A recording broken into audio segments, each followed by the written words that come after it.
कर्मों का हिसाब कैसे होता है? श्री कृष्ण वाणी। नमस्कार दोस्तों, क्या आपने कभी सोचा है कि इस दुनिया में कोई व्यक्ति बहुत मेहनत करता है फिर भी उसे सफलता नहीं मिलती, और कोई बिना ज्यादा मेहनत के ही सुख और धन प्राप्त कर लेता है? क्यों किसी के जीवन में खुशियां होती हैं और किसी के जीवन में लगातार दुख आते रहते हैं? क्या ये सब केवल भाग्य है, या इसके पीछे कोई गहरा रहस्य छुपा हुआ है?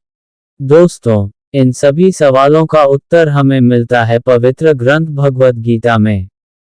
जब महाभारत के युद्ध से पहले अर्जुन भ्रमित हो गए थे, तब कृष्ण ने उन्हें जीवन का सबसे बड़ा ज्ञान दिया।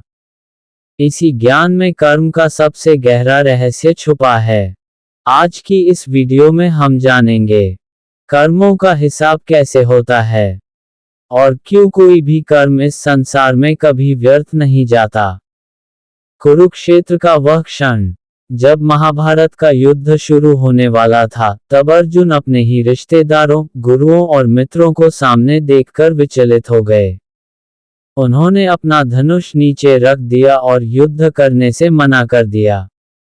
तब कृष्ण मुस्कुराए और अर्जुन से कहा, हे अर्जुन, ये संसार कर्मों से चलता है। जो जैसा कर्म करता है, उसे वैसा ही फल मिलता है। यहीं से शुरू हुआ कर्म का महान ज्ञान। कर्म का नियम। भगवान कृष्ण कहते हैं, इस संसार में कोई भी कर्म बिना फल के नहीं रहता। हर कर्म एक बीज की तरह होता है। जैसे किसान खेत में बीज बोता है और कुछ समय बाद वही बीज पेड़ बनकर फल देता है, वैसे ही मनुष्य के कर्म भी समय आने पर फल देते हैं। यदि आपने अच्छे कर्म किए हैं, तो उनका फल सुख के रूप में मिलेगा। यदि आपने बुरे कर्म किए हैं, तो उनका फल दुख के रूप में मिलेगा। कर्मों का हिसाब कहाँ होता है? बहुत लोग सोचते हैं कि शायद कोई देवता बैठकर हमारे कर्मों का लेखा जोखा लिख रहा होगा। लेकिन कृष्ण बताते हैं कि प्रकृति का नियम ही ऐसा है कि हर कर्म अपने आप फल देता है। जैसे अगर कोई व्यक्ति आग में हाथ डालता है, तो उसका हाथ जल जाएगा। यह कोई सजा नहीं है, ये प्रकृति का नियम है। ठीक उसी तरह कर्मों का फल भी प्रकृति के नियम से मिलता है। कर्मों के 3 प्रकार। भगवद गीता के अनुसार कर्म 3 प्रकार के होते हैं। 1. संचित कर्म। ये वे कर्म हैं जो हमने अपने पिछले जन्मों में किए हैं। इनका फल अभी बाकी रहता है। ये कर्म हमारे साथ एक भंडार की तरह जुड़े रहते हैं।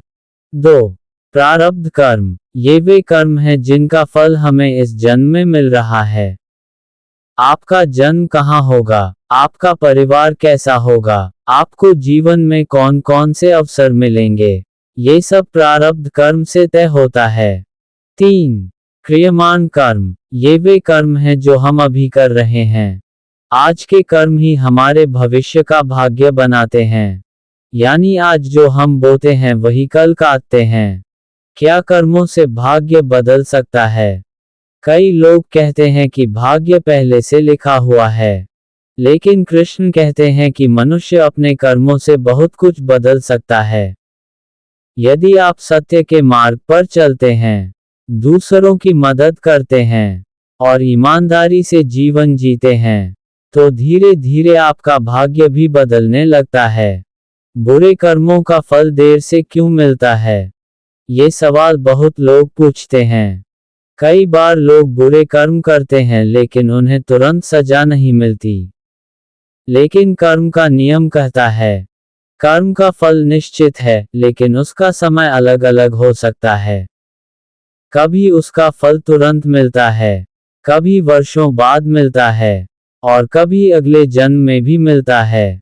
इसलिए कहा गया है, कर्म कभी नष्ट नहीं होते।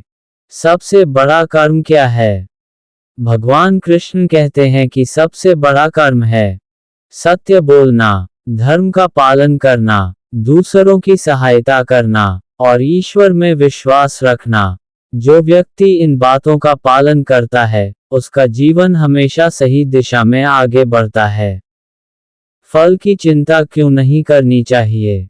मनुष्य की सबसे बड़ी गलती यह है कि वह कर्म तो करता है लेकिन फल की चिंता में डूबा रहता है।